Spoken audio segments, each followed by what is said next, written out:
অনেকেই লিখেছেন, আপনাকে সালাম দিয়েছেন, মোবারকবাদ জানিয়েছেন, আপনাকে অনেক অনেক ভালোবাসেন। সে কথা তারা লিখেছেন। বিশেষ করে আমাদের পার্শ্ববর্তী দেশ থেকে কয়েকজন ভাই লিখেছেন যে তারা আপনাকে অনেক ভালোবাসেন, তারা আপনার আলোচনা শুনেন। কুয়েত থেকে অনেক ভাই লিখেছেন, কাতার থেকে লিখেছেন, একজন ইতালি থেকে লিখেছেন, অনেকে লিখেছেন। আমি সবাইকে অনেক মোবারকবাদ জ্ঞাপন করছি। সেই সাথে সাব্বির তালুকদার নামক এক ভাই লিখেছেন যে আমার বিষয়টি যদি মানে অর্থাৎ তিনি বলছেন তার বিষয়টা যদি আপনি জানতেন তিনি খুব খুশি হতেন। আমি তার বিষয়টা জানবার জন্য একটু তার কমেন্টস আমি নিয়েছি। তিনি লিখেছেন যে তিনি ঘুমানোর আগে পরে সদা সর্বদাই আপনার সুললিত কণ্ঠের পবিত্র কুরআনুল কারীম তেলাওয়াত এবং আপনার অত্যন্ত হৃদয় জোড়ানো তাফসিরুল কোরআন তিনি শুনতেন। সেই সাথে তিনি লিখেছেন যে তিনি স্বপ্নে একই সাথে প্রায় 3 ঘন্টা আপনার তাফসির স্বপ্নের মাঝেই শুনেছেন। এজন্য তিনি বিষয়টি আপনি যেন জানেন এরকম ইচ্ছা পোষণ করছেন। আমি আপনার জ্ঞাতার্থে বিষয়টি উপস্থাপন করছি। আপনি যদি সে ব্যাপারে কিছু আপনার বলবার যদি থাকে। আলহামদুলিল্লাহ, আসলে এই ভালোবাসা, এই মহব্বত তো আল্লাহর দ্বীনের জন্য, কোরআনের জন্য। তিনি তো আমাকে ভালোবাসেন না, হয়তো আমার ভিতরে থাকা কোরআন তেলাওয়াত বা কোরআনের কিছু আলোচনা, কোরআনের কিছু কথা তিনি পেয়েছেন, এই জন্য তিনি আমাকে ভালোবাসেন। কোরআনকে মাইনাস করলে তো আমি তো মূল্যহীন, তাই না? তিনি আমাকে ভালোবাসেন কোরআনের জন্য, আল্লাহর দ্বীনের জন্য। তো আমি তাকে ধন্যবাদ জানাচ্ছি যে তিনি ইসলামের জন্য, দ্বীনের জন্য এতটুকু নিবেদিত প্রাণ। আলহামদুলিল্লাহ, আল্লাহ তিনি তাকে কবুল করুন।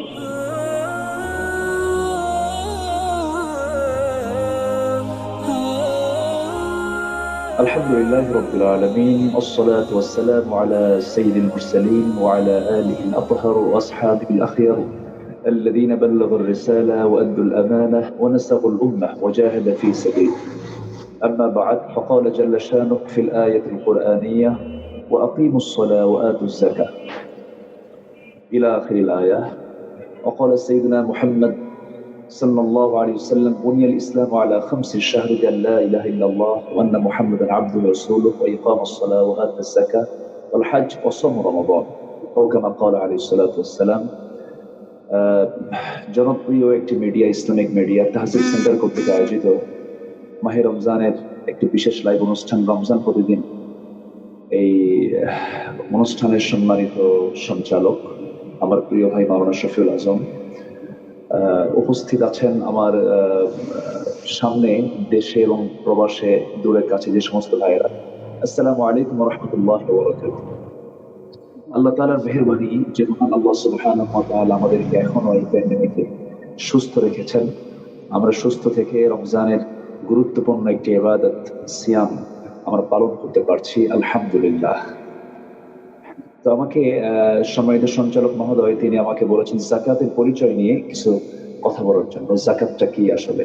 যাকাত শব্দটির শাব্দিক অর্থ হচ্ছে বৃদ্ধি পাওয়া, ইনক্রিজ হওয়া, ডিক্রিজ না, ইনক্রিজ হয়ে যাওয়া। যাকাত মানে জরিমানা নয়, যাকাত মানে সম্পদ বৃদ্ধি পাওয়া।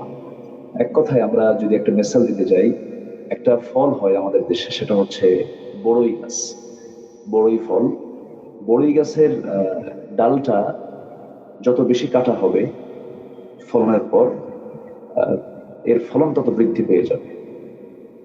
আমি যদি না কাটি তাহলে বড়ইর ফলনটা কমে যায়। যাকাত হচ্ছে সম্পদের একটা গাছ।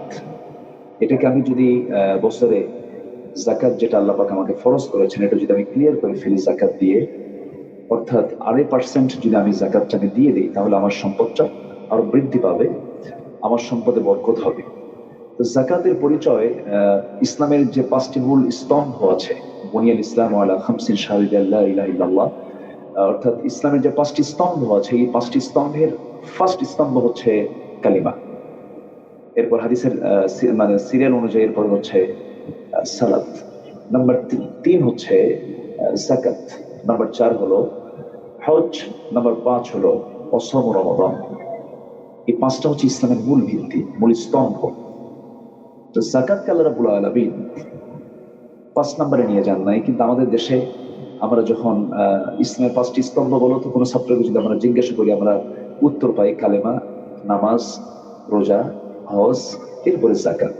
মানে যাকাত তো অর্থনৈতিক একটা বিষয়, এই জন্য আমরা এটা লাস্ট কাতারে আমরা নিয়েছি, লাস্ট লাইন আমরা নিয়েছি। কিন্তু যাকাত কিন্তু মিডিল পয়েন্টের একটা ইবাদত, যার পরেও দুটা আছে, যার আগেও দুটা আছে। একটা বিল্ডিং, একটা বিশাল বড় স্থাপনা করতে গেলে 20-25টা ধরুন কলাম যদি লাগে, তো সাইডের কলামগুলোতে যতটুকু রড লাগে তার চাইতে মাঝখানের কলামগুলোতে কিন্তু বেশি রডের প্রয়োজন হয়, কারণ লোডটা কিন্তু মাঝখানের কলামেই বেশি পড়ে থাকে। তো যাকাত হচ্ছে, এটা এমন একটি ইবাদত, এটা একটা আর্থিক ইবাদত। নামাজের মধ্যে কিন্তু আর্থিক কোনো কানেকশন নাই, এরপরে সিয়ামের মধ্যে আর্থিক কোনো কানেকশন নাই, কিন্তু যাকাত হচ্ছে এমন একটি ইবাদত যেখানে অর্থের বিষয়টা অত্যন্ত নিবিড়ভাবে জড়িত। যাকাত নিয়ে তো ধন্যবাদ নেওয়া জায়েজ নাই, যাকাত কোনো করুণাও না।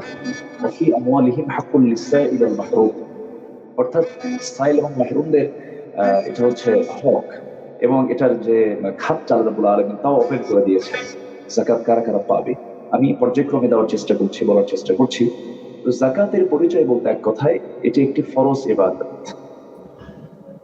এটাকে যে অস্বীকার করবে, এটিকে যে নেগলেন্সি করবে, সাইয়েদনা আবু বকর সিদ্দিক রাদিয়াল্লাহু তাআলা বলেছেন, কোন মুসলিম পরিচয় দিয়ে যদি যাকাত না দেয় এই ইসলামী রাষ্ট্রে, আমি আবু বকর তার বিরুদ্ধে জিহাদ ঘোষণা, কোনো কথা নেই, নো মার্সি। আচ্ছা, যাকাতের ব্যাপারে এতটাই কঠোর, সাহাবে কেরামদের যুগে সাহাবীরা কঠোর ছিলেন, কিন্তু সেই যাকাতটা আজকে হয়ে গেছে অতিরিক্ত একটা বিষয়। আমাদেরকে অনেকে প্রশ্ন করেন যে হুজুর, ট্যাক্স আমি দিই, আমি কি যাকাত দেব? ট্যাক্স দেবেন আপনি গভর্নমেন্টের ভয়ে, আর যাকাত দিতে হবে আল্লাহর ভয়ে, জাহান্নামের ভয়ে আপনাকে যাকাতটা দিতে হবে। যাকাত সুন্নাত, নফল, মুস্তাহাব কোনো ইবাদত নয়। যাকাত হচ্ছে ইসলামের 5টি স্তম্ভের 3 নম্বর স্তম্ভ, যেটা টিকে না থাকলে আমার ঈমান টিকে থাকবে না, যার উপর যাকাতটা ফরজ হয়েছে। অবশ্যই যাকাত দিতে হবে। যাকাত অর্থনৈতিক ভারসাম্য রক্ষার্থে একটি গুরুত্বপূর্ণ ভূমিকা পালন করে থাকে। আজকে যাকাতটা প্রতিষ্ঠিত না থাকার জন্য আজকে আমরা লক্ষ্য করছি সুদের খপ, সুদের যে মারাত্মক ভয়াল চিত্র আমরা দেখতে পাচ্ছি। এই সুদটা বন্ধ হয়ে যাবে যদি সে সমাজে যাকাত চালু হয়ে যায়। তো এই যাকাত হচ্ছে আল্লাহ রাব্বুল আলামিনের পক্ষ থেকে একটা ফরজ হুকুম।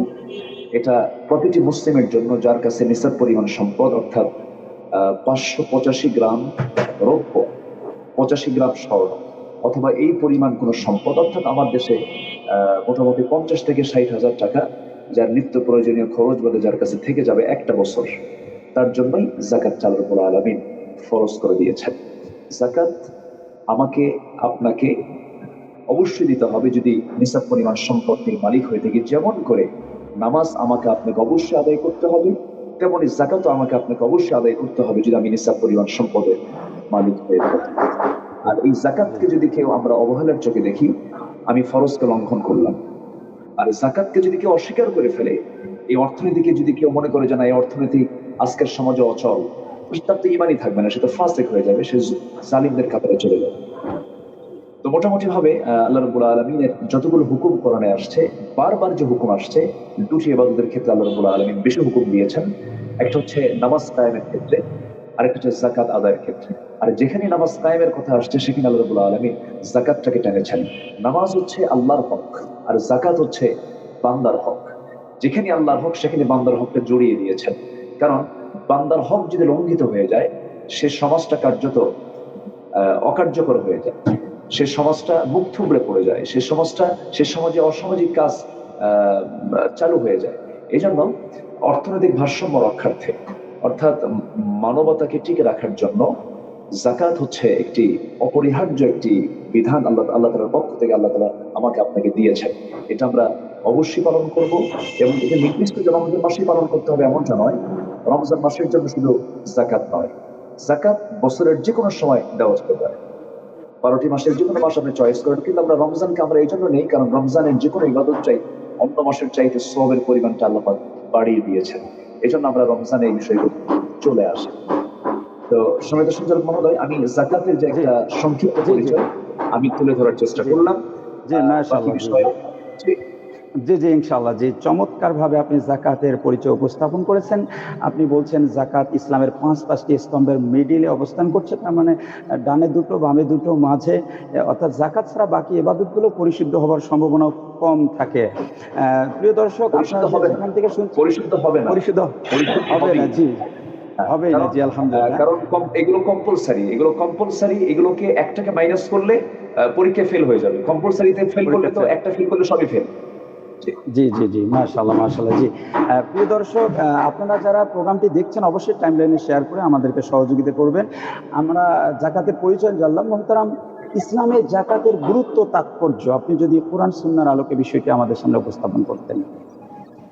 আচ্ছা, যাকাতের যে গুরুত্ব আল্লাহ রাব্বুল আলামিন সুন্দর করে সূরা তাওবার ৬০ নম্বর আয়াত, যারা আমাকে দেখছেন তারা দেখে নেবেন সূরা তাওবার ৬০ নম্বর আয়াত আল্লাহ রাব্বুল আলামিন এই যাকাতটা যে দিতে হবে এটার গুরুত্ব আল্লাহ রাব্বুল আলামিন বুঝিয়ে দিয়েছেন। ইন্নামাস সাদাকাতু লিল ফুকারা ওয়াল মাসাকিন ওয়াল আমিলিন ওয়াল মুআল্লাফাতি কুলুবুহুম ওয়া ফির রিকাবি ওয়াল গারিমিন ওয়া ফি সাবিলিল্লাহ ওয়া মিনাস সাবিল।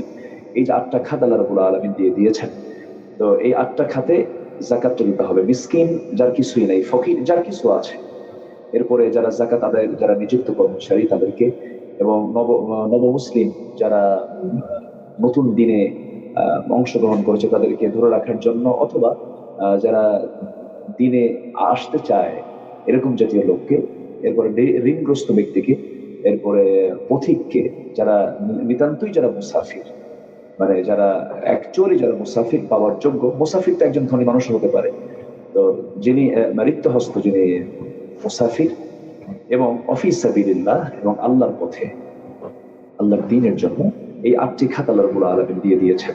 এই ৮টি খাতে যদি যাকাতের সঠিক ব্যবহার হয়ে থাকে, এটা যে কত বড় গুরুত্বপূর্ণ একটা হুকুম। এই ৮টি খাত যদি আজকে যাকাতের অর্থ পেত, তাহলে আমি আমার একটা সংক্ষিপ্ত কথাই বলে ফেলি যে এই যে আমরা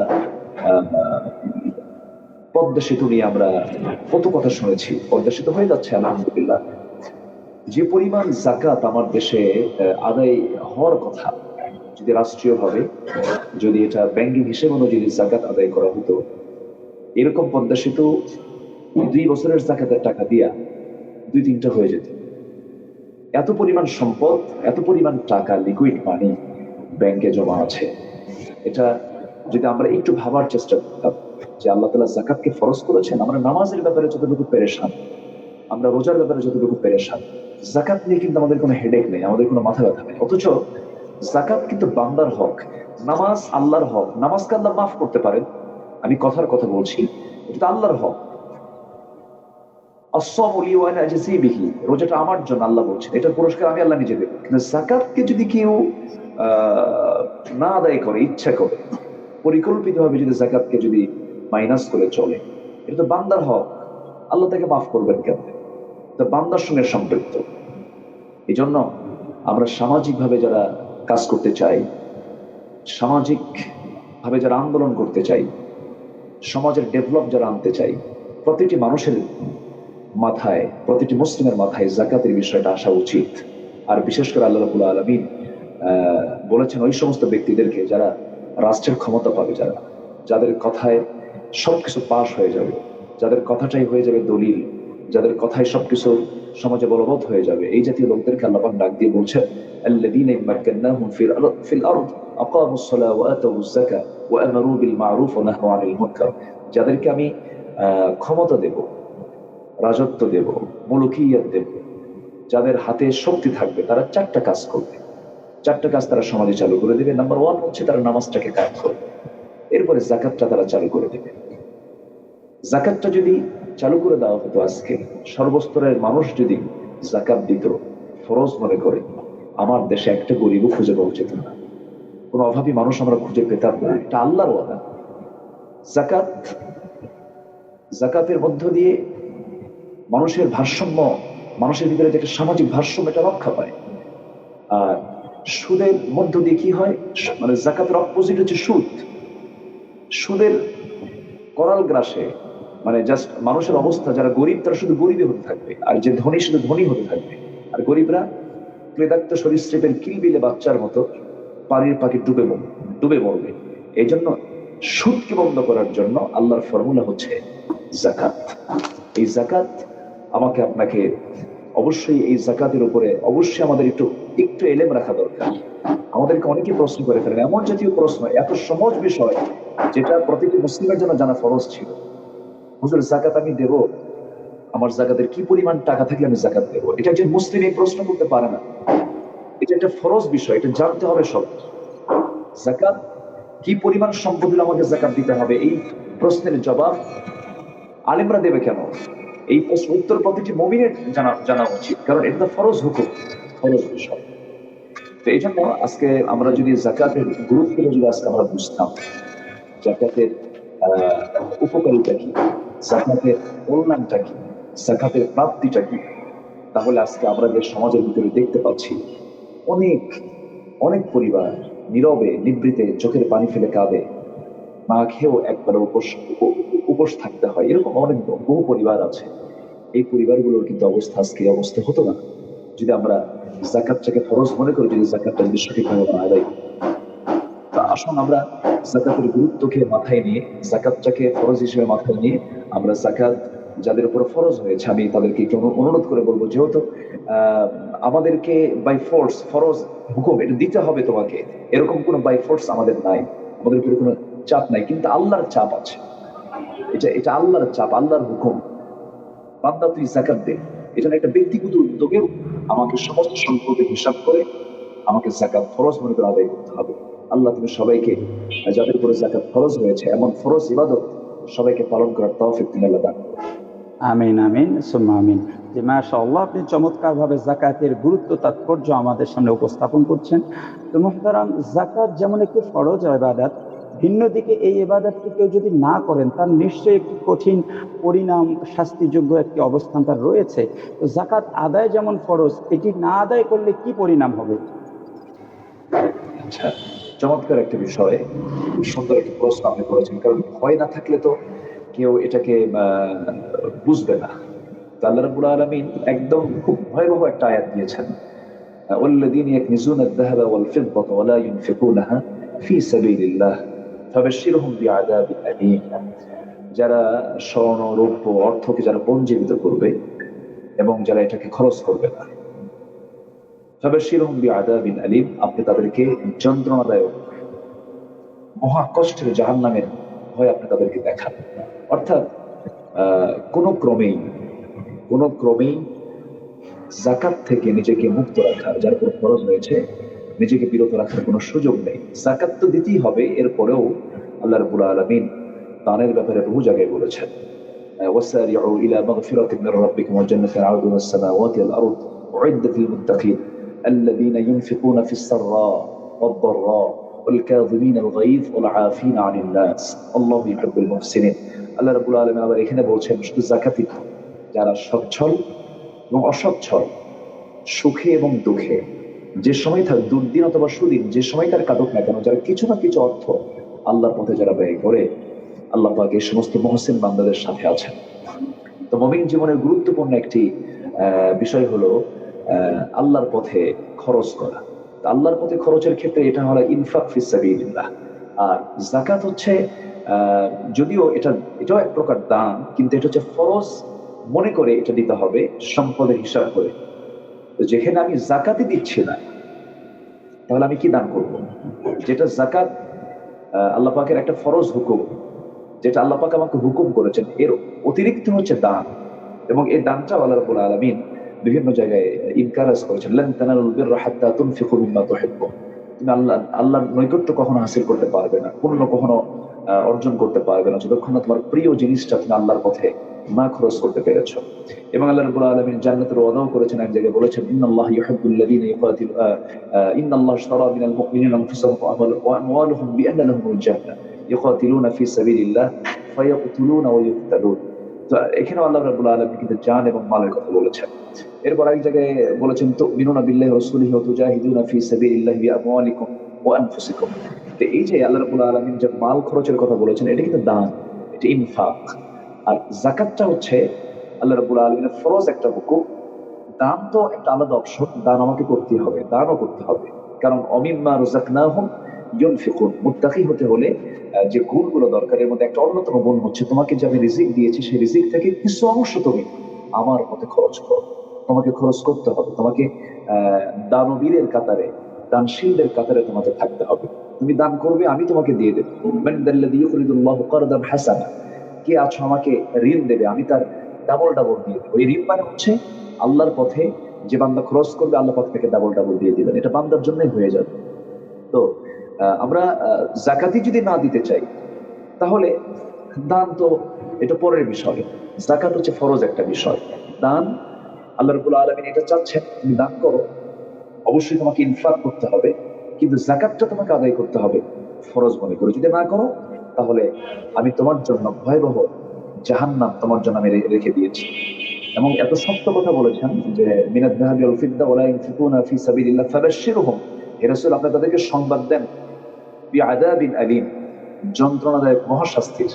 অর্থাৎ আল্লাহর চাইতে বড় কাহার, আল্লাহর চাইতে বড় জব্বার, আল্লাহর চাইতে বড় কঠিন কেউ পৃথিবীতে নেই, কেউ নাই। আবার আল্লাহর চাইতে অত্যন্ত সহজ, আল্লাহর চাইতে অত্যন্ত উদার, আল্লাহর চাইতে অত্যন্ত দয়ালু, আল্লাহর চাইতে অত্যন্ত রহম করণেওয়ালা, এটাও দ্বিতীয়টা কেউ নাই। এই জন্য আমি জাকাত না দিয়ে জান্নাত পাবো, এটা যদি আমি মনে করি, তাহলে এটা আমার জন্য একটা কমপ্লিট একটা রং একটা আইডিয়া। জাকাত হয়তো অনেকে ভাবেন যে আমি নামাজ পড়ছি, রোজা রাখছি, হজও করছি, তারপরে কিছু দান সদগাও করি, তো জাকাতটা আবার দেবো, এতগুলো করলাম, চারটা কাজ তো করিয়ে ফেললাম, তো এটা একটু মাইনাস করলাম, প্লাস মাইনাসে যদি একটু মানে একটা ম্যানেজ করিয়ে যদি জান্নাত পাই, এরকম কিন্তু অনেকে খুঁজতে চান না, কোনো ক্রমে সম্ভব না। ফরজকে লঙ্ঘন করার কোনো সুযোগই নাই। যে ব্যক্তি ইচ্ছা করে ফরজকে লঙ্ঘন করবে, যার জীবনে যে নিজেকে ফরজ মুক্ত রাখবে, ফরজকে মাইনাস করে চলবে, তার জন্য জান্নাত নেই, তার জন্য জান্নাত নেই। কারণ ফরজ হচ্ছে অপরিহার্য একটা হুকুম, যা অবশ্যই পালন করতে হবে। আসল জাহান্নামের সেই ভয়াবহ শাস্তি থেকে বাঁচার জন্য আমরা যারা জাকাতের উপযুক্ত হয়েছি, মাহে রমজানে এই সিদ্ধান্ত আমরা নিয়ে ফেলি, জাকাত দিতে হবে ফরজ মনে করে, নফল মনে করে নয়, জরিমানা মনে করে নয়, এবং জাকাত দিতে হবে ধন্যবাদ পাওয়ার জন্য নয়, জাকাত দিতে হবে অন্যের করুণার পাত্র হয়ে নয়, আমাকে জাকাত আদায় করতে হবে আমাকে বাঁচার জন্য, জাহান্নাম থেকে বাঁচার জন্য। আল্লাহ রাব্বুল আলামিন সবাইকে জাহান্নামের এই ভয়াবহতা থেকে নিজেকে মুক্ত রাখার জন্য জাকাতের মতো একটি ফরজ হুকুম পালন করার তৌফিক আল্লাহ রাব্বুল আলামিন দান করুন। আমিন, মাশাআল্লাহ। জি, আপনি চমৎকার ভাবে বলছেন যে জাকাত আদায় না করলে তাকে জাহান্নামে যেতেই হবে। পাশাপাশি জাকাত ইসলামের একটি ফরজ স্তম্ভ, পাঁচটির একটি অন্যতম হবার কারণে এটাকে অস্বীকার করে কেউ মুমিনও থাকতে পারছে না। আপনি বিষয়টি স্পষ্ট করছেন। পার্থিব জীবনে তো মুমিন নয়, বরং পরকালীন জিন্দেগিতে আযাবিন আলিম, পীড়াদায়ক যন্ত্রণাদায়ক শাস্তির ব্যবস্থা রয়েছে। আপনি বিষয়টি স্পষ্ট করছেন। জি মোহতারাম, আপনি জাকাতের আদায় না করার পরিণামটা বলেছেন। তো জাকাত আদায় না করার বিধান ইসলাম কি বলে? কেউ যদি জাকাত আদায় না করেন, তাহলে ইসলাম তাকে, যদি ইসলামী রাষ্ট্র প্রতিষ্ঠিত থাকতো, কিভাবে সে জাকাতটা ইসলামী রাষ্ট্র তার কাছ থেকে অর্জন করে নিত? এখানে বিকল্প তো কোনো হুকুম নাই। জাকাত রাষ্ট্র যদি চায়, আর-সুলতানু জিল্লুল্লাহ, রাষ্ট্র ক্ষমতা হচ্ছে আল্লাহর ছায়া। জোর করে তাকে তাকে জাহান্নাম থেকে মানে রাসূল একদিন বললেন যে তোমরা জালিমকে সাহায্য করো। সাহাবীরা বললেন ইয়া রাসূলুল্লাহ, জালিমকে সাহায্য করবো কেমনে? সে যেন জুলুম না করতে পারে। যাকাত না দেওয়া মানে কি? বড় জালিম সে, ও যেন জুলুম না করতে পারে। তখন ইসলামী রাষ্ট্রের দায়িত্ব হবে, সে ইসলামী রাষ্ট্র তখন তার কাছ থেকে জোর করে যাকাতটা আদায় করে নেবে। সেও বাঁচুক, সমাজের ভারসাম্য ঠিক থাকবে। জি জি, মাশাআল্লাহ। জি মোহতারাম, বর্তমান প্রেক্ষাপটে আমরা লক্ষ্য করছি যে এই পুঁজিবাদী সমাজ ব্যবস্থার যে আগ্রাসন বিশ্বময় আমরা লক্ষ্য করি, এবং ডক্টর মোহাম্মদ ইউনূস সাহেব একটি তথ্য দিয়েছেন যে পৃথিবীতে যত সম্পদ আছে তার অর্ধেক সম্পদের মালিক মাত্র ৮ জন ব্যক্তি। এই যে পুঁজিবাদী সমাজ ব্যবস্থায় এখন তথাকথিত সায়েন্স টেকনোলজির চূড়ায় আমরা লাফালাফি করছি, অথচ এখনো দারিদ্র্যমুক্ত সমাজ হয়নি, ক্ষুধামুক্ত সমাজ হয়নি। পৃথিবীর বিভিন্ন রাষ্ট্রে এখনো মানুষ না খেয়ে থাকছেন, এখনো মানুষ না খেয়ে মারা যাচ্ছেন। চিকিৎসার অভাবে কোভিড-19 আমরা বাস্তব দেখছি যে অনেক রাষ্ট্রে চিকিৎসার কোনো খরচ তারা বহন করতে পারছেন না। এই যে এখনো ক্ষুধামুক্ত দারিদ্র্যমুক্ত সমাজ হলো না, এখনো মানুষ না খেয়ে মারা যাচ্ছেন। যদি যাকাত ব্যবস্থা সমাজে প্রতিষ্ঠিত থাকতো, তাহলে কি ক্ষুধা এবং দারিদ্র্যমুক্ত সমাজ গঠন সম্ভব ছিল? এটা তো আমরা সূরা কুরাইশের মধ্যেই আমরা সংক্ষিপ্ত হয়ে পেয়ে যাই, ফালিয়াবুদু রাব্বা হাযাল বাইত আল্লাযী আত'আমাহুম মিন জু'ইন ওয়া আমানাহুম মিন খাউফ। শুধু একটাই শর্ত, যদি আমরা আল্লাহর ইবাদত যদি সঠিকভাবে করতাম, আমরা যদি আল্লাহর সমস্ত হুকুম হাকাম যদি মেনে চলতাম, তাহলে ফালইয়াবুদু রাব্ব হাযাল বাইত আল্লাযী আত'আমাহুম মিন জু'ইন ওয়া আমানাহুম মিন খাউফ, যিনি ক্ষুধা দূর করে দিবেন। ক্ষুধা দূর করে দেওয়ার একমাত্র ক্ষমতা কার? আল্লাহ তাআলা। তো আল্লাহ তাআলার হুকুম যদি আমি না মানি, তাহলে আমি ক্ষুধামুক্ত হবো কেমনে? আমি একটি নিরাপদ আবাসন, একটি নিরাপদ সমাজ, একটি সেফটি জোন আমি চাবো কেমনে, আমি পাবো কেমনে যদি আমি আল্লাহর হুকুমটা না মেনে চলি? তাহলে আমাকে সেফ হতে হলে অর্থাৎ টেনশন মুক্ত জীবন, টেনশন মুক্ত সমাজ, সন্ত্রাস মুক্ত সমাজ, জঙ্গি মুক্ত সমাজ, অর্থাৎ যে সমাজের স্থিতিশীলতা থাকবে, এমন একটি সমাজ যদি আমরা উপহার পেতে চাই, এমন সমাজ যদি আমরা দেখতে চাই, আমরা যদি ক্ষুধামুক্ত একটি বিশ্ব দেখতে চাই, বিশ্বব্যাপী যাকাত যদি আজকে, যাকাত তো শুধু মানে মুসলিমরাই ফলো করবে এমন না, এই ফর্মুলা তো আল্লাহ তাআলা। যদি আমেরিকাও যদি এটা চালু করে দেয়, সেখানে শান্তি চলে আসবে। যদি এই যাকাতটা যদি ইউরোপে যদি চালু হয়ে যায়, সেখানেও শান্তি চলে আসবে। এক কথা, ক্যাপিটালিজম, সোশিয়ালিজম, সেকুলারিজম, যে সমস্ত ইজম গুলো পৃথিবীর তৈরি করা যে মতবাদ গুলো আছে, এই সমস্ত মতবাদের যে অর্থনৈতিক যে তাদের ফায়সালা, এই ফায়সালায় কখনো ধনী গরিবের ব্যবধান দূর হবে না। ধনী গরিবের মাঝে যে একটা মানে ভারসাম্য, এটা হবে। সমাজতন্ত্রের থিওরি একরকম, এগুলো সব মানব প্রসূত মতবাদ, মস্তিষ্ক প্রসূত মতবাদ, মানে মানুষ মাথা দিয়ে এগুলো বের করেছে। আর যাকাত দিয়েছেন আল্লাহ তাআলা, যিনি সূর্য বানিয়েছেন, যিনি বিশাল আকাশ বানিয়েছেন, যিনি আমাকে বানিয়েছেন, যিনি পৃথিবীর সকল সৃষ্টির তিনি খালিক, তিনি মালিক, তিনি দিয়েছেন যাকাতের এই ফর্মুলা। পৃথিবীর কোনো ফর্মুলা এই যাকাতের সঙ্গে মিলবে না। এজন্য যাকাত আল্লাহর পক্ষ থেকে একটি হুকুম, বিধান, অর্থনৈতিক একটা বিধান। এই বিধান না মেনে চলা পর্যন্ত আমরা একটি শান্ত পৃথিবী দেখতে পাবো না, একটি সুন্দর পৃথিবী আমরা দেখতে পাবো না। সুন্দর পৃথিবী দেখতে হলে সবার আগে সোশ্যাল সিকিউরিটি নিশ্চিত করার জন্য, অর্থনৈতিক নিরাপত্তা নিশ্চিত করার জন্য অবশ্যই যাকাতকে আমাকে আপনাকে মেনে নিতে হবে, যাকাতকে আমাকে আপনাকে ফলো করতে হবে। সম্মানিত উপস্থিতি, যাকাত যদি আমাদের সমাজে চালু হয়ে যেত, অন্তত অর্থনৈতিক যে অস্থিতিশীলতা, এটা আমরা দেখতে পেতাম। এটা সম্পূর্ণ আমরা স্থিতিশীল অবস্থা দেখতে পেতাম। এটার ওয়াদা করেছেন মহান রব্বুল আলামিন, কারণ তিনি বলেছেন লাফাতাহনা আলাইহিম বারাকাতিন মিনাস সামাই ওয়াল আরদ। যদি কোনো জনপদের লোকেরা আমার হুকুম মেনে চলে, তাহলে আকাশ এবং জমিনের সমস্ত রহমতের বরকতের দরজা খুলে দেবে। আমরা মানছি না, আমরা শান্তি পাচ্ছি।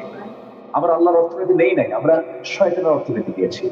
শয়তান তো সুদ চায়, শয়তান তো ঘুষ চায়, শয়তান তো মানে হারাম হারাম হারাম বিষয়ের সঙ্গে সম্পর্ক হচ্ছে শয়তান।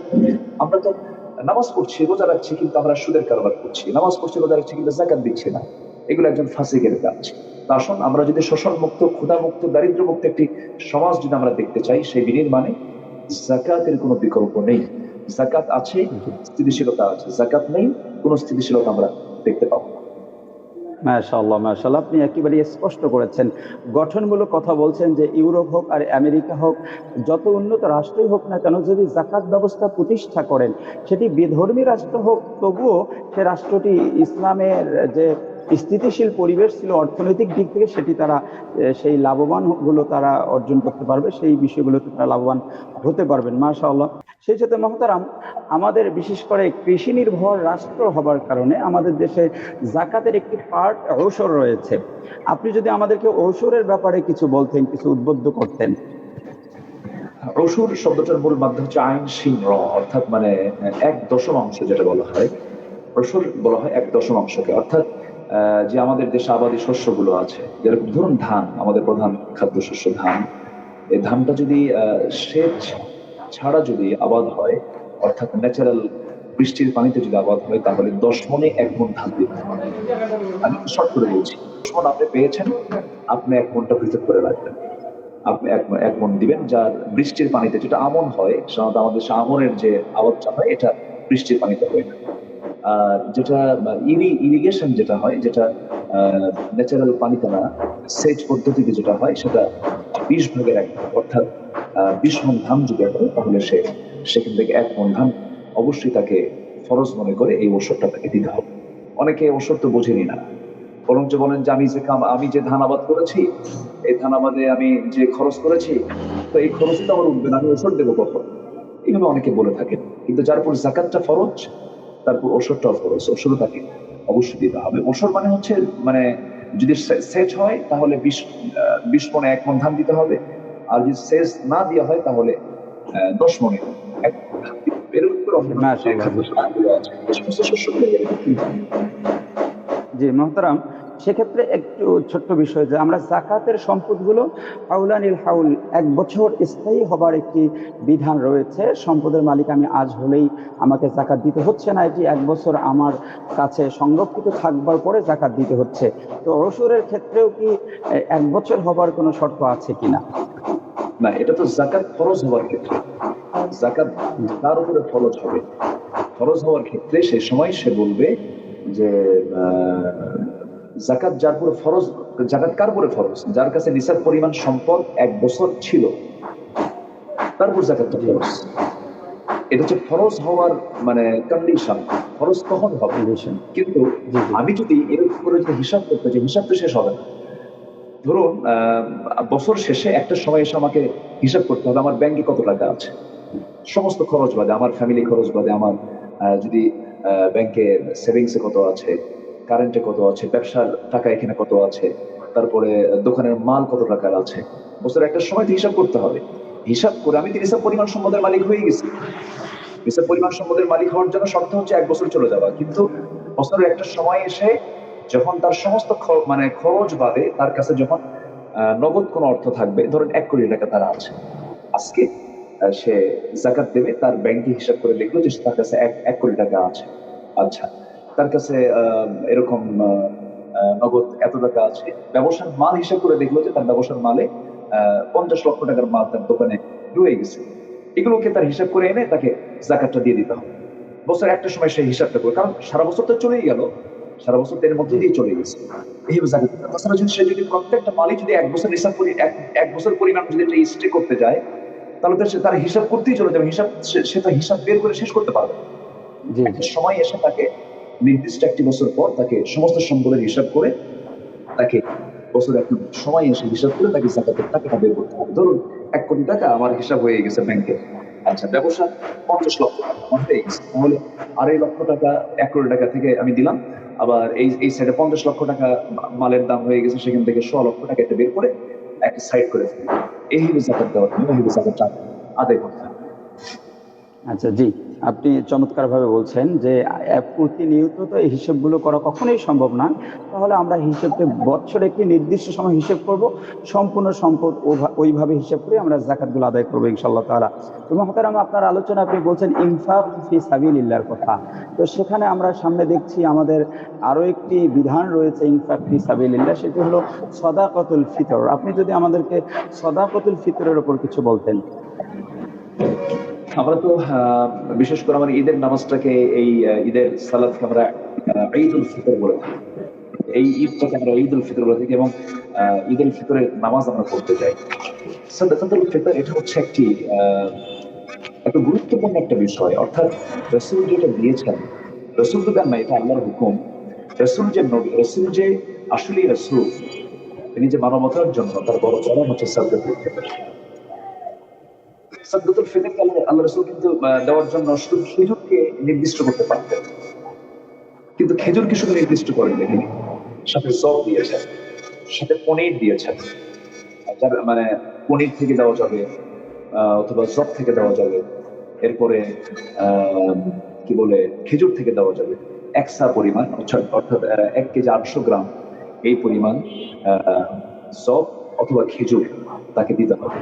তো এই সাদকাতুল ফিতরটা এটা এমন একটি ইবাদত, এটাও নিসাব পরিমাণ সম্পদের মালিক হওয়ার শর্ত। তবে আমার দেশে একটা ট্র্যাডিশন চালু আছে, মোটামুটি সবাই দেওয়ার চেষ্টা করে, আলহামদুলিল্লাহ।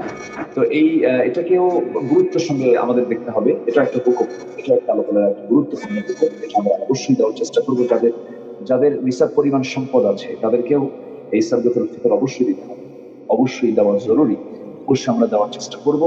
আর সাদকাতুল ফিতরের যে পরিমাণটা, এটা আমরা দেখে থাকি অনেকে, আমরা বড় বেড়ে যে বিগত 4-5 বছরে দেখেছি 70 টাকা থেকে 80 টাকা এরকম একটা পরিমাণ চলে আসে। না, এটা আমরা সিলেকশন করব না, কারণ একটা সাধারণ মানুষের 10-15 হাজার টাকা বেতনের চাকরি করে, সেও এরকম 70-80 টাকা দেবে। আবার কোটি টাকার মালিক, সেও 70-80 টাকা দেবে। তার 1 কেজি 800 গ্রাম খেজুরের দাম এরকমও আছে। সৌদি আরবে আজওয়া খেজুর, এরপরে আরো দামি দামি কিছু খেজুর আছে যেগুলো 1 কেজি 800 গ্রাম প্রায় 2 কেজি খেজুরের দাম 5,000 টাকা হয়, এরকম খেজুরও পাওয়া যায়। তো যারা ধনী মানুষ, তারা আমি মনে করি যে সর্বোচ্চ যে দামটা খেজুরের বাজারটা দেখে জনপ্রতি জনপ্রতি তারা যেন এই ঈদের নামাজের আগেই যেন তারা যেন এই সাদকাতুল ফিতরটা অবশ্যই যেন আদায় করেন। এই ফিতরের যে টাকাটা, এটা যেন অবশ্যই তারা আদায় করেন, অবশ্যই আদায় করতে হবে। এটা আল্লাহ তাআলার একটা গুরুত্বপূর্ণ হুকুমের ভিতরে একটা গুরুত্বপূর্ণ হুকুম আল্লাহ পাক এটা দিয়েছেন। আর সাদকাতুল ফিতরটা এটা দেওয়ার একটা কল্যাণ হচ্ছে, সামষ্টিক কল্যাণ হচ্ছে যে এটা যদি আমরা সবাই আদায় করে ফেলি, তাহলে অন্তত ঈদের দিন, ঈদ তো আনন্দের দিন, এই আনন্দটাকে ভাগাভাগি করার জন্য আল্লাহ রসুল ঈদের নামাজের আগেই বিশেষ করে তিনি খাদ্য হিসেবে দেওয়ার কথা বলেছেন, পরামর্শ দিয়েছেন বেশি। আহ, তো এটা যদি আমরা বিতরণ করে থাকি, তাহলে সবার বাড়িতে খাবারটা থেকে গেল, সবাই খাদ্য নিয়ে বাড়িতে তাদের আকরিবা নিয়ে, তাদের সন্তানদের নিয়ে, বউ পরিবার পরিচয় নিয়ে তারা খেতে পারে। এই যে একটা আনন্দ ভাগাভাগি করার ক্ষেত্রে সাদকাতুল ফিতর একটা গুরুত্বপূর্ণ সহায়ক ভূমিকা পালন করে থাকে। মানে মানবতার কল্যাণ সাদকাতুল ফিতর গুরুত্বপূর্ণ একটা ভূমিকা পালন করছে। আসল যাকাত ওসরের পাশাপাশি সাদকাতুল ফিতরটাও এটা আমরা অবশ্যই আদায় করব। যারা উপযুক্ত, যারা ফিতরা দেওয়ার যারা উপযুক্ত, অবশ্যই আমরা সবাই তারা আদায় করব। আল্লাহ রাব্বুল আলামিন সবাই এই গুরুত্বপূর্ণ ইবাদত আমল করার তৌফিক দান করুন। আমিন আমিন। জি, আপনি সাদাকাতুল ফিতরের উপর গুরুত্ব দিয়েছেন যে সাদাকাতুল ফিতর অবশ্যই আমাদের আদায় করা দরকার। যে আমরা একাকী ঈদ তথা আনন্দ পালন করলাম, আমার পার্শ্ববর্তী একজন অসহায় দরিদ্র মানুষ তার আনন্দ পালন করতে পারলেন না, তাহলে তো ঈদ হলো না।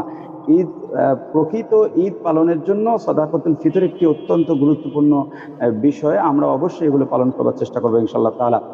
মোহতারাম, আমাদের কমেন্ট সেশনে অনেক দর্শক অনেক প্রশ্ন করেছেন। আমরা গুরুত্বপূর্ণ কিছু প্রশ্ন নিয়েছি, আপনার মাধ্যমে আমরা প্রশ্নগুলোর উত্তর দিতে চাচ্ছি ইনশাআল্লাহ তাআলা। সেই সাথে অনেকেই লিখেছেন, আপনাকে সালাম দিয়েছেন, মোবারকবাদ জানিয়েছেন, আপনাকে অনেক অনেক ভালোবাসেন, সে কথা তারা লিখেছেন। বিশেষ করে আমাদের পার্শ্ববর্তী দেশ থেকে কয়েকজন ভাই লিখেছেন যে তারা আপনাকে অনেক ভালোবাসেন, তারা আপনার আলোচনা শুনেন। কুয়েত থেকে অনেক ভাই লিখেছেন, কাতার থেকে লিখেছেন, একজন ইতালি থেকে লিখেছেন, অনেকে লিখেছেন। আমি সবাইকে অনেক মোবারকবাদ জ্ঞাপন করছি। সেই সাথে সাব্বির তালুকদার নামক এক ভাই লিখেছেন যে আমার বিষয়টি যদি মানে অর্থাৎ তিনি বলছেন তার বিষয়টা যদি আপনি জানতেন তিনি খুব খুশি হতেন। আমি তার বিষয়টা জানবার জন্য একটু তার কমেন্টস আমি নিয়েছি।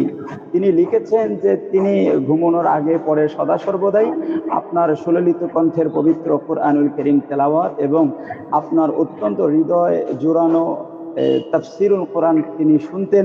সেই সাথে তিনি লিখেছেন যে তিনি স্বপ্নে একই সাথে প্রায় 3 ঘন্টা আপনার তাফসির স্বপ্নের মাঝেই শুনেছেন। এজন্য তিনি বিষয়টি আপনি যেন জানেন এরকম ইচ্ছা পোষণ করছেন। আমি আপনার জ্ঞাতার্থে বিষয়টি উপস্থাপন করছি। আপনি যদি সে ব্যাপারে কিছু আপনার বলবার যদি থাকে। আলহামদুলিল্লাহ, আসলে এই ভালোবাসা, এই মহব্বত তো আল্লাহর দ্বীনের জন্য, কোরআনের জন্য।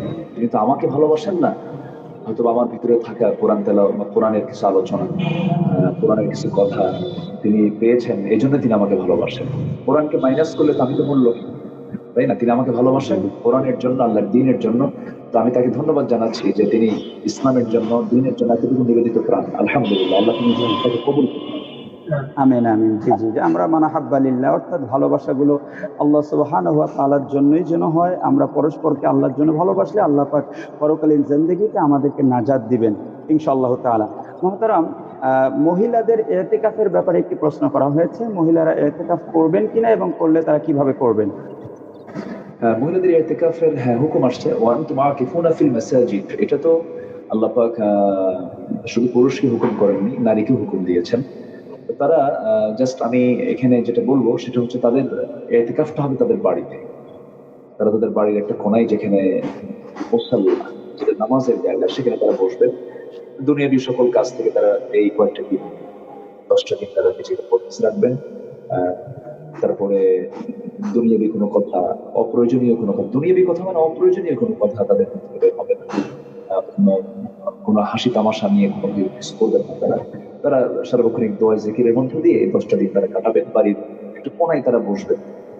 এই হুকুম তাদের ক্ষেত্রেও আছে, তারা এই কাজটা করতে পারবে, তারাও এই দিকে করবে, তারাও মুতাকিফা হতে পারবে।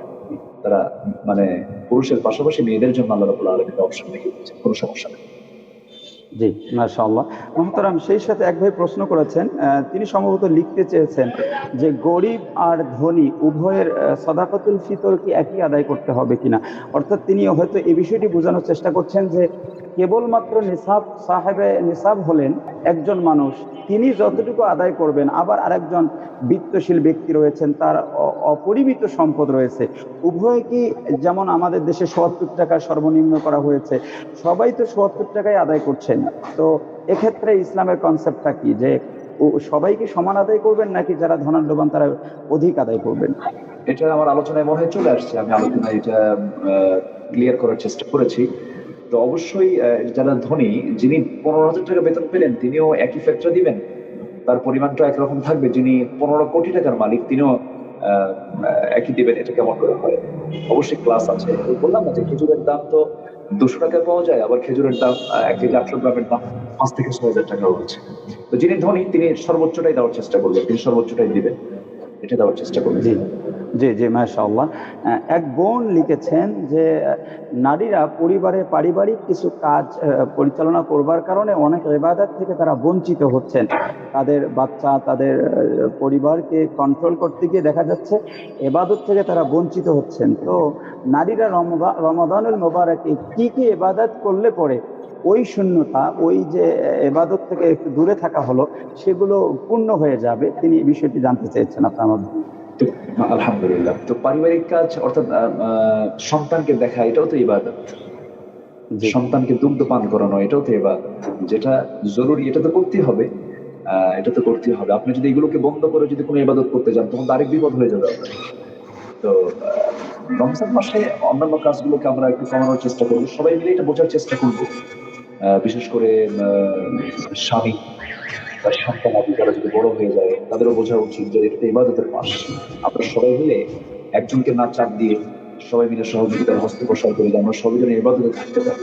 বিশেষ করে কোরআন তেলাওয়াত, এরপরে জিকির আজকার, ওয়ালিল্লাহিল আসমাউল হুসনা ফাদউ বিহা, আল্লাহ তাআলার অনেকগুলো নাম আছে, সেই নামগুলো নিয়ে উচ্চারণ করা, সুবহানাল্লাহ, আলহামদুলিল্লাহ, আল্লাহু আকবার, এই যে তাসবিহ তাহলিল গুলো আছে। এরপরে বিশেষ করে কোরআন তেলাওয়াতের বিষয়টা, এখন একজন মা যদি দেখা যায় যে আমাদের দেশে রান্নার এত ক্লাস, এত ভেরিয়েশন, সারাদিন রান্নাঘরে থাকতে মেয়েদের চলে এটা খাবো না, এটা খাবো, ওটা খাবো। আমরা রমজান মাসে একটু চেষ্টা করবো সব যেন একটা লিমিটের মধ্যে চলে আসে। তো কোন ইবাদত করলে আমরা ওই সব পেয়ে যাবো, আমরা চেষ্টা করব যে বিশেষ করে যে আমরা এখন কদর তালাশ করছি, ইতিমধ্যে একটা রাত আমরা অতিক্রম করেছি, সামনে এখন 4 রাত পড়ে আছে। বিশেষ করে আমরা অল্পতে যেন বেশি পেয়ে যাই, আমরা তো এরকম চেষ্টা করবো যেরকম সূরা ইখলাসটা আমরা অন্তত 3 বার প্রত্যেক রাত্রে যেন আমাদের মিস না এটা তেলাওয়াত করার চেষ্টা করবো। তাহলে একটা খতম কোরআনের তেলাওয়াতের সওয়াব আমি পেয়ে গেলাম। এরপরে আয়াতুল কুরসিটা আমরা পড়বো, সাইয়্যিদুল ইস্তিগফার, আল্লাহুম্মা আনতা রাব্বি লা ইলাহা ইল্লা আনতা খালাকতানি ওয়া আনা আবদুকা ওয়া আনা আলা আহদিক, এই একটা যে সাইয়্যিদুল ইস্তিগফার আছে, এই সাইয়্যিদুল ইস্তিগফারটা আমরা পড়ার চেষ্টা করবো। তো বিশেষ করে মানে আমি যে কাজটাই করতে যাই আমার মুখটা যেন নড়ে, আমার মুখটা যেন জিকির আজকারে ব্যস্ত থাকে, এটা চেষ্টা করবো। আমার মা বোনরা যারা এই প্রশ্ন করেছেন যে এই সাংসারিক জীবনে তো কাজ আপনাকে করতে হবে, রান্না বান্না আপনি করবেন, সন্তানাদি আপনি লালন পালন করবেন, কাপড় চোপড় কাচতে হবে, এখানে নামাজ পড়ার জন্য তো কাপড় পরিষ্কার না হলে তো আবার নামাজ হবে না, তাই না? এগুলো কাজ করতে হবে। তবে আমাদেরকে হেল্পার হওয়া দরকার। যারা বাড়ির পুরুষ মানুষ আছেন, দেখা যায় অনেক ফ্যামিলিতে এরকমও আছে যে নিজের পরনের লুঙ্গিটাও নিজে মানে ধুয়ে ফেলেন না, এটা বইয়ের জন্য অথবা অন্য কারো জন্য। ইসলাম করে রসুল নিজের কাপড় নিজে পরিষ্কার করেছেন, রসুল নিজের কাপড় নিজে সেলাই দিয়েছেন, রসুল নিজে মানে রান্নাঘরে ঢুকে স্ত্রীদেরকে তিনি রান্না কাজে সহযোগিতা করেছেন। আমরা যদি সবাইকে বোঝার চেষ্টা করি, যদি আমরা জানার চেষ্টা করি, তাহলে সবারটাই সহজ হয়ে গেল, একজনের উপরে লোড পড়লো না। আশা করি আমি বোঝানোর চেষ্টা করেছি। জি জি জি জি মাশাআল্লাহ, জি আপনি একেবারে স্পষ্ট করেছেন যে তারা যে কাজগুলো পরিবারে করে থাকেন সেগুলো তো ইবাদত। তো সেখানে যদি জিকিরের সাথে হয়, তাসবিহ তাহলিলের সাথে হয়, তাহলে মানে আরো ডাবল নেকি তারা পেয়ে যাচ্ছেন। মাশাআল্লাহ। জি মুহতারাম, তারাবির সালাত কেউ যদি পরিত্যাগ করেন তাহলে তার গুনাহ হবে কিনা? তারাবির নামাজ হচ্ছে বিরতির নামাজ। যদি কেউ এটা ছেড়ে দেয়, এটা তো ফরজ ইবাদত না, এটা ওয়াজিব না, তবে এটা সুন্নাহ, এটা একটি গুরুত্বপূর্ণ ইবাদত। রাসূল এটা নিজে আদায় করেছেন, সাহাবীরা আদায় করেছেন। রমজান মাসে এটা আদায় করতে হবে। তবে যদি কারো ওজর থাকে, যদি কারো মানে খুব ওজারটা যদি খুব বেশি পরিমাণ থাকে, সেক্ষেত্রে যেহেতু এটা ফরজ না, ওয়াজিব না, কিন্তু অধিকাংশ ইমামের মতে, বিশেষ করে ইমাম আজম আবু হানিফা রাহমাতুল্লাহ, তিনি এটাকে সুন্নতে মুআক্কাদা বলেছেন। সুন্নতে মুআক্কাদা যেহেতু বলেছেন, তাহলে এটা আদায় করতে হবে। নচেত কেউ কেউ বলেছেন গুনাহগার হতে হবে, আবার কেউ কেউ বলেছেন না, তার আমল নামে গুনাহ হবে না, তবে এটা অত্যন্ত সওয়াবের কাজ, এটা তাকে আদায় করতে হবে, এটা তার পালন করতে হবে। এটা একটা পালনীয় ইবাদত।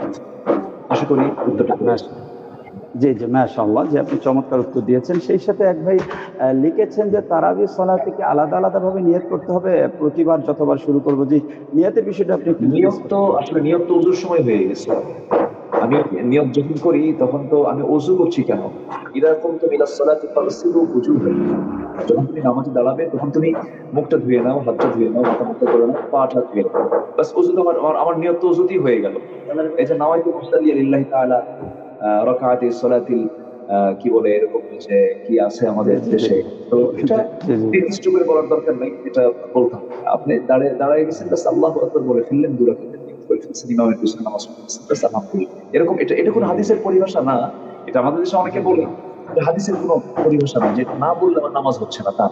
এটা কোনো নির্দিষ্ট দোয়ার মধ্যে এটা পড়ে যায় না, নির্দিষ্ট কন্ডিশনে এটা পড়ে যায়। আপনি এটা না বললেও হবে। আপনি দাঁড়ায় গেছেন, বাস হয়ে গেছে ২ রাকাত। আমি নফল নামাজে দাঁড়াইছি, ২ রাকাত ফরজ নামাজে দাঁড়াইছি, জি, ৪ রাকাত ফরজ নামাজে দাঁড়াইছি, বাস হয়ে গেছে। জি, জি মাশাআল্লাহ, জি, জি। আল ইরাদাতু বিল কলব, আমাদের মনে যে সংকল্প এটি নিয়াত, সুতরাং এটি পড়াটা জরুরি না। জি মাশাআল্লাহ। জি মুহতারাম, আমাদের অত্যন্ত সুপরিচিত মুখ বিশিষ্ট মুফাসসির কোরআন মুহতারাম মাওলানা রুহুল আমিন রাজশাহী থেকে মহোদয় লিখেছেন, ছোট বাচ্চাদের কেন ফিতর দিতে হবে? হ্যাঁ? ছোট বাচ্চাদের ফিতর কেন দিতে হবে? জি। আচ্ছা, উনি প্রশ্ন করেছেন। এটা আমাদের দেশে আমরা পরিবারের যিনি মূল গার্জিয়ান তারা পরিবারের একটা সংখ্যা মিলিয়ে তারা এটা পালন করে থাকেন। সাদকাতুল ফিতর এটা দেওয়াটা উত্তম একটা কাজ। আর যিনি মূল পরিবারের যিনি কর্তা, তার উপরে কিন্তু দায়িত্বটা বর্তায়। জনপ্রতি এটা তার উপরে দায়িত্বটা বর্তায়। তাকে এটা পালন করতে হবে। এখন ছোট বাচ্চাদের ক্ষেত্রে যিনি তার গার্জিয়ান হবেন, তিনি যার মুরব্বি হবেন, অর্থাৎ সন্তানের পিতা যিনি হবেন, তিনি এই দায়িত্বটা পালন করবেন তার পক্ষ থেকে। আদায় করবেন। পারিবারিক একটা দায়িত্ব। জি, জি মাশাআল্লাহ, জি। মুহতারাম, নিকট আত্মীয়দেরকে যাকাতের অর্থ দেবার বিষয়টি। অনেকেই এরকম প্রশ্ন করেন যে আমার চাচাতো ভাই আছে বা আমার পার্শ্ববর্তী নিকটতম আত্মীয় আছেন যিনি ৮ শ্রেণীতে পড়েছেন, তো আমি যদি তাকে যাকাতটা দেই আদায় হবে কিনা? তো যাকাত একটা বিষয় আছে আর ইহসান একটা বিষয় আছে। হ্যাঁ? কি বলে দান, দান হচ্ছে ইহসানের মধ্যে পড়ে যায়। দান আর যাকাত একটা বিষয় আর ইহসান একটা বিষয়। আল্লাহ পাক যাকাতের যে খাতটা দিয়েছেন ৮ টা, আর ইহসানের ক্ষেত্রে আল্লাহ রাব্বুল আলামিন কিন্তু আরেকটা আয়াত দিয়েছেন, ওয়া'বুদুল্লাহ ওয়া লা তুশরিকু বিহি শাইআন ওয়া বিল ওয়ালিদাইনি ইহসানা ওয়া বিযিল কুরবা ওয়াল ইয়াতামা ওয়াল মাসাকিন ওয়া ইবনাস সাবিল। একটা লম্বা একটা আয়াত আছে। সেখানে ৯ টা বিষয় আল্লাহ রাব্বুল আলামিন বলে দিয়েছেন। তো যাকাতটা আসলে মূলত আমরা চেষ্টা করব প্রকৃত যিনি যাকাত পাওয়ার উপযুক্ত ব্যক্তি, আমরা তাকে অবশ্যই দিতে হবে, অন্য কোনো জায়গায় দেওয়া যাবে না। এক্ষেত্রে যদি নিজের চাচাতো ভাই যদি ওরকম কন্ডিশনে আসেন, উনি যদি অসহায়ত্ব নিয়ে থাকেন, উনি যদি এরকম ফকির মিসকিন, তারপরে গারিমিন, ঋণগ্রস্ত যদি হয়ে থাকেন, এরকমের কাতারে যদি থাকেন, তাহলে অবশ্যই নিকটতম আত্মীয় স্বজন যদি পেয়ে থাকে, এটা তো আরো ভালো। এটা আরো এটা আরো ভালো বিষয়। এমনকি যাকাতটা শুধু বাবা তার ছেলেকে, ছেলে তার বাবাকে, মা তার ছেলেকে, ছেলে তার মাকে, এরপরে এরকম করে নিজের নাতিকে, জাস্ট অর্থাৎ দেখা যাদের উপরে ফরজ, বাপ মাকে তো ইহসান করতে হবে। ওয়াবিলওয়ালিদাইনি ইহসানা, তাদের প্রতি ইহসান, যাদের প্রতি ইহসান করতে হবে তাদেরকে তো যাকাত দেওয়া যাবে না। জি, মাশাআল্লাহ। জি, আপনি চমৎকার ভাবে বলছেন আমি যে আমি আমি আমি বলে ফেলি, আরেকটু কথা আছে, আরেকটু কথা আছে। তো চাচাতো বলেন। ভাইকে দেওয়া যাবে, চাচাতো বোনকে দেওয়া যাবে, এমনকি নিজের ভাইকেও সে যদি অসহায় হয়ে পড়ে, নিজের ভাই নিজের বোনদেরকেও দেওয়া যায়, আপনি এদেরকে দিতে পারবেন। এমনকি ইভেন শ্বশুর শাশুড়িকেও দেওয়া যাবে, কিন্তু বাপ মাকে দেওয়া যাবে না। বাপ মাকে দেওয়া যাবে না, জি, বাপ মা এটা কখনো উপযুক্ত হবেন না, কারণ বাপ মাকে দেখাটা ফরজ। আর জি, যদি এরকম আত্মীয় স্বজন, নিকটতম আত্মীয় স্বজন গুলো তো এরকম হয়ে থাকে, তারা যদি ঋণগ্রস্ত হয়ে থাকে, তাদের ঋণ পরিশোধ করার ক্ষেত্রে আপনি জাকাতের অর্থ ব্যবহার করতে পারেন। জি, মাশাআল্লাহ। জি, অর্থাৎ বাবা মা যেহেতু তার অধিকারভুক্ত, সুতরাং বাবা মার ক্ষেত্রটা ভিন্ন। বাকি যে কোনো আত্মীয়কে ৮ শ্রেণীতে পড়লে জাকাত অবশ্যই দিতে পারবেন। আপনি হ্যাঁ, বিষয়টি দিতে স্পষ্ট পারেন। করেছেন। জি মোহতারাম, এক ভাই লিখেছেন যে আমি যে মসজিদে সলাতুত তারাবিহ আদায় করতে যাই, সে মসজিদে অতি দ্রুত পড়বার কারণে তিনি সেখানে সলাতুত তারাবিহ আদায় না করেন, বাসায় একাকী আদায় করছেন। তার কোনো গুনাহ হচ্ছে কিনা? হ্যাঁ, আগে চেষ্টা করতে হবে যে সেখানে যেন আস্তে আস্তে পড়ে তারা, এই এই দায়িত্বটা আগে পালন করা উচিত। আমাদের তো ম্যাক্সিমাম আমাদের দেশে নামাজের ক্ষেত্রে এই অবহেলাটা আমরা প্রায় লক্ষ্য করি। 20 রাকাত নামাজ 20 মিনিটে শেষ হয়ে যায়, মাশাআল্লাহ। তো ফেরেশতা কয় তো আমি তো বুঝি নাই। এই হচ্ছে অবস্থা। এরকম তো করা যাবে না। নামাজকে ওয়াইদা কামু কুসালা, মুনাফিকদের নামাজ হচ্ছে তারা হেলে দুলে নামাজটা পড়ে, এটা মুনাফিকের লক্ষণ। যাদের নামাজ খুব দ্রুত হবে তাহলে ভাবতে হবে যে এর মধ্যে মুনাফিকই ঢুকছে। এই জন্য নামাজটাকে কখনোই মানে অবহেলার চোখে, আল্লাযীনা হুম আন সালাতিহিম সাহুন, ধ্বংস হোক তাদের, তাদের জন্য ওয়াইল যারা নামাজে অবহেলা করে। অবহেলার একটা অংশ হচ্ছে নামাজকে দ্রুত করে পালন করা। এখন উনি যদি চেষ্টা করেও যদি না পারেন, তাহলে নামাজ তো আর নষ্ট করা যাবে না, তিনি এখন বাধ্য, বাড়ি ছাড়া তার কোনো উপায় নেই। এরকম যদি হয়ে থাকে তিনি বাড়িতে নামাজ পড়তে পারেন, যেহেতু এটা নফল ইবাদত, সুন্নত ইবাদত তিনি পালন জি, করতে পারেন। জি মোহতারাম, সর্বশেষ আপনার কাছে এক ভাই লিখেছেন বাথরুমে অজু করা যাবে কিনা। বাথরুমে বলতে সম্ভবত তিনি বাদ টয়লেট, মানে হচ্ছে গোসল করা। জি আচ্ছা, তিনি সম্ভবত টয়লেট এখন বোঝানোর চেষ্টা করছেন। এখন তো জি, বিষয়টা হলো এগুলো নিয়ে তো মাত্রা মাসাইল অনেক। আমরা তো ছোটখাটো বিষয় নিয়ে আমরা নড়াচড়া করে বেশি। এমনও আমাদের ভাই আছেন যারা ইনসাইডে থাকেন, ভিতরে থাকেন, সেলের মধ্যে থাকেন, জেলের সেলে থাকেন। যে সেলে একই জায়গায় পেশাব করতে হয়, একই জায়গায় খেতে হয়, একই জায়গায় ঘুমাতে হয়, ওখানে কি ফতোয়া দিবেন? ওখানে ফতোয়াটা কি হবে বলেন? তো এরপর হাজত আছে, এই যে থানা হাজত গুলো যা আছে, থানা হাজতে একজনকে 3 দিন, 4 দিন, 5 দিন, 6 দিন, 7 দিন, 1 মাস পর্যন্ত থাকা হয়। তো সেখানে খাওয়া, সেখানে ঘুম, সেখানে পেশাব, সেখানে ওযু, এটা কেমনে সম্ভব? এটা কি জায়েজ না নাজায়েজ, এখানে আপনি কি ফতোয়া দিবেন? তো বিষয়টা হচ্ছে যে আমাদের দেশে আহ একটা সিংহভাগ মানুষ, প্রায় 2 কোটি, 2 থেকে 3 কোটি মানুষ, বেশি হবে যদি আমরা জেলা শহরগুলোকে যদি মাথায় নিয়ে নিই, তাহলে দেখা যায় 7 থেকে 8 কোটি মানুষ তারা শহরে বসবাস করে। একটা শহরে মাল্টি স্টোরি বিল্ডিং থাকে, ধরুন 10 তলা, 10 তলা বিল্ডিং এ সেখানে না হলেও 100টা ফ্যামিলি সেখানে থাকে, অথবা 50টা ফ্যামিলি সেখানে থাকে। নির্দিষ্ট সেখানে বাথরুম থাকে, সেখানে 2টা বাথরুম থাকে, আহ, সেখানে বাথরুমের সঙ্গে টয়লেট থাকে। একটা ছোট্ট পরিসরে এটা করতে হয়। এখন এটা এই যদি ওযুখানা একটা করেন, বাথরুম একটা করেন, টয়লেট একটা করেন, এরকম করে যদি করেন, তাহলে তো আপনি বাথরুম আর টয়লেট বিল্ডিং হয়ে যাবে। এই জন্য পরিষ্কার পরিচ্ছন্নতা নিয়ে এই এখনকার যে ডিজাইন গুলো করা হয়েছে। তো সেক্ষেত্রে মানে বিষয়টা হচ্ছে যে উচিত হলো এটা পৃথক হলেই ভালো হওয়া, কিন্তু উপায় তো নাই। আপনি যখন এখন বিষয়টা হচ্ছে বাহির থেকে যখন আপনি ভিতরে ঢুকবেন, আপনি ঢুকতেছেন কিসের জন্য? আপনি কি ওযুর জন্য ঢুকছেন? তাহলে আপনি যাচ্ছেন ইতে কি বলে বেসিনে যাচ্ছেন, অথবা আপনি কলে যাচ্ছেন, আপনি অথবা সেখানে ছোট টুল রাখলেন, টুল আপনি ওযুটা বানালেন। আপনি যাচ্ছেন কিসে? টয়লেটে। তখন আপনি টয়লেটে নিয়ত করে আপনি চলে গেলেন। তখন আপনার এই মানে একই জায়গায় মানে 2 in 1 হয়ে যাচ্ছে। উপায় তো নাই। আমি যদি এখন ফতুয়া দিই যে এটা হবে না, এখানে উযু করলে উযু হবে না, উযু নষ্ট হয়ে যাবে, এই হবে, ওই হবে, তাহলে তো বাংলাদেশের যতগুলো বিল্ডিং অ্যাপার্টমেন্ট এগুলো আছে, সমস্ত বিল্ডিং এর যে বাথরুম গুলো সব ভেঙে চুরমার করে দিয়ে বেডরুম এখন উযুখানা বানাতে হবে। যেটা দেখায়। জি, তো হচ্ছে জি এটাকে মাশাআল্লাহ। পৃথক রাখা, তবে এইভাবেও হবে, সমস্যা নেই। জি জি জি মোহতারাম, আমরা প্রোগ্রাম একেবারেই শেষ করবো ইনশাআল্লাহ। সেই সাথে অনেকেই আরো প্রশ্ন লিখছেন। প্রিয় দর্শক, আমাদের যেহেতু সালাতুল আসর সামনে, আমরা দুঃখিত আপনাদের আর প্রশ্নগুলো নিতে পারছি না। সেই সাথে এক ভাই মোহাম্মদ টিপু ভাই বারবার লিখেছেন যে আমি আজকের বরেণ্য অতিথি মহোদয়ের কাছে দোয়া চাই। জি মোহতারাম, আপনার কাছে তিনি দোয়া চেয়েছেন। আমি শুনিনি কথাটা, একটু নেট স্লো ছিল। জি, মোহাম্মদ টিপু নামে এক ভাই, তিনি কয়েকবার লিখেছেন যে অবশ্যই যেন বরেণ্য অতিথি মহোদয়ের কাছে আমি দোয়া চাই, এই বিষয়টির জন্য আমি আপনাকে জানিয়ে দিই আর কি। আমিও দোয়া চাচ্ছি, শুধু দোয়া জি করবো না, জি জি দোয়া আমিও মাশাআল্লাহ। চাচ্ছি, আমিও দোয়া প্রার্থী। জি, তো প্রিয় দর্শক, আমরা প্রোগ্রাম একেবারেই শেষ করবো ইনশাল্লাহ। সেই সাথে আপনাদেরকে বলছি, আমাদের তাহজিব সেন্টারের নির্বাহী পরিচালক, আমাদের সকলের অত্যন্ত শ্রদ্ধাভাজন শ্রদ্ধেয় ব্যক্তিত্ব মহতারাম মৌলানা হাফিজ আলী আহমদ আকন্ত মহোদয়, তিনি আমাকে মেসেঞ্জারেও জানিয়েছেন, সেই সাথে তিনি আমাদের কমেন্ট সেশনে লিখেছেন যে আমরা প্রোগ্রামটি শেষের পূর্বে যেন আমাদের বরেণ্য অতিথি মহোদয়ের সুললিত কণ্ঠে একটু কোরআনুল কারীম থেকে তেলাওয়াত শুনে শেষ করি। এবং সেই সাথে আপনাদের প্রত্যেকের জ্ঞাতার্থে বলছি, অত্যন্ত যোগ্য একজন হাফিজুল কোরআন, নিয়মিত তাহজিব সেন্টারে কোরআনুল কারীম থেকে তিনি আমাদের সেই প্রচলিত রেডিওতে যে কোরআনুল কারীম তেলাওয়াত করা হতো, সেই সুরে তিনি কোরআনুল কারীম থেকে পাঠ করে থাকেন নিয়মিত।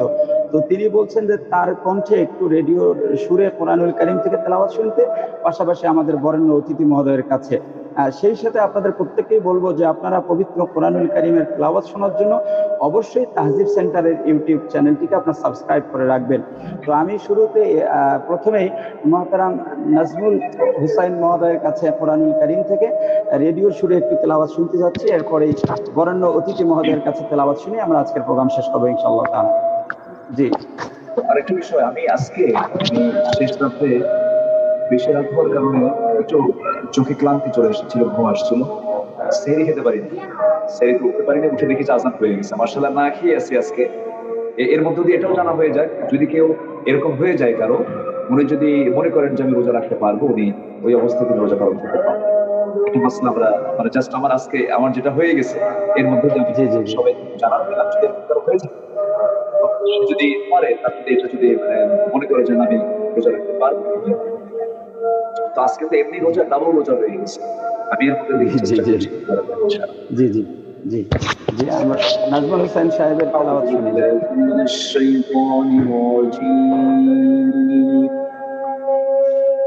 بسم الله الرحمن الرحيم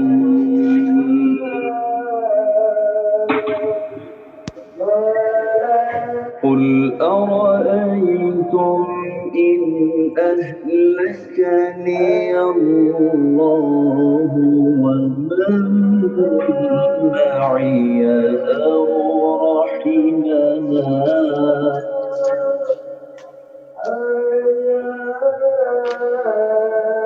فمن يجير الكافرين من عذاب أليم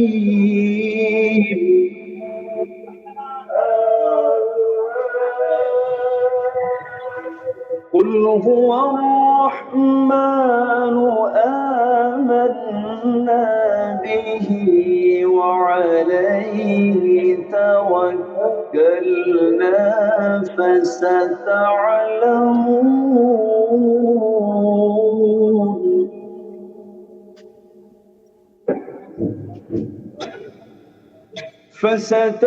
فستعلمون من هو في ضلال مبين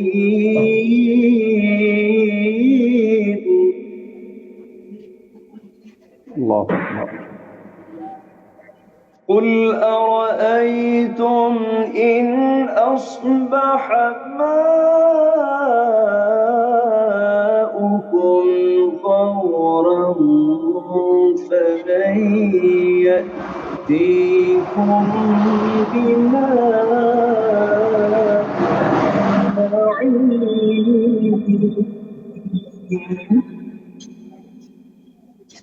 صدق الله العظيم. মাশাআল্লাহ মাশাআল্লাহ, আপনাকে অনেক অনেক মোবারকবাদ যে আপনি অত্যন্ত ক্লান্ত, এরপরেও আপনি কোরআনুল কারীম থেকে তেলাওয়াত শোনালেন। জি, সেই সাথে আপনি একটু সময় দিলে আমরা আজকে নাজমুল হোসেন সাহেবের একটু তেলাওয়াত শুনে শেষ করবো ইনশাআল্লাহ। জি জি ইনশাআল্লাহ। জি ইনশাআল্লাহ। হাফিজ নাজমুল হোসেন সিদ্দিকী। আসসালামু আলাইকুম। ওয়ালাইকুম আসসালাম ওয়া রাহমাতুল্লাহ।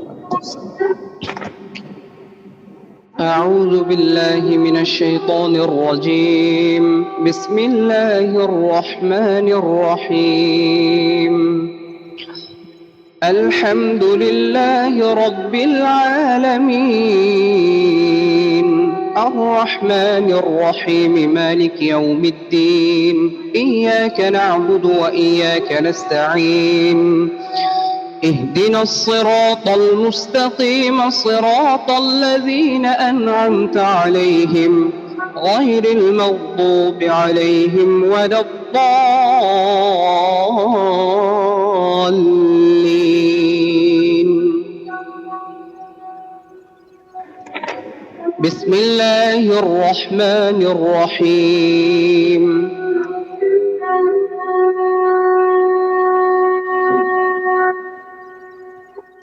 ألف لام ميم ذلك الكتاب لا ريب فيه هدى للمتقين الذين يؤمنون بالغيب ويقيمون الصلاة ومما رزقناهم ينفقون والذين يؤمنون بما أنزل إليك وما أنزل من قبلك وبالآخرة هم يوقنون أولئك على هدى من ربهم وأولئك هم المفلحون. إن الذين كفروا سواء عليهم أأنذرتهم أم لم تنذرهم لا يؤمنون. ختم الله على قلوبهم وعلى سمعهم وعلى أبصارهم غشاوة ولهم عذاب عظيم.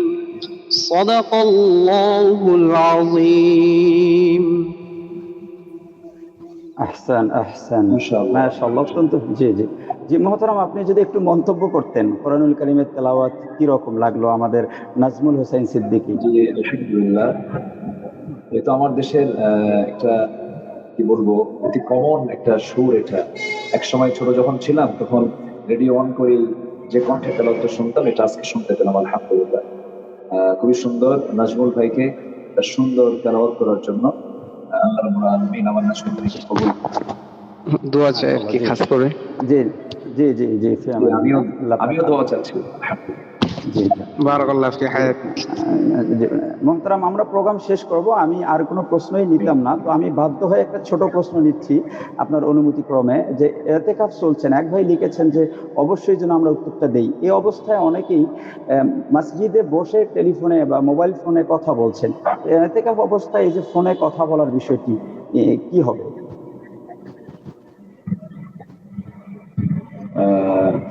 জরুরি যদি হয় মোবাইল, তো মানে মোবাইল যেরকম আমি যদি কোনো মুতাকাফির কাছে যদি যাই, আমি তো সালাম বিনিময় করবো, আমি তো তার সঙ্গে কথা বলবো, তাই না? জরুরি কোনো কথা থাকলে উনি মোবাইলটা ইউজ করতে পারবেন, খোশালাপ করা যাবে না। ইমার্জেন্সি যদি বাসা থেকে কোনো ফোন, এটা তো একটা কল্যাণ, তাই না?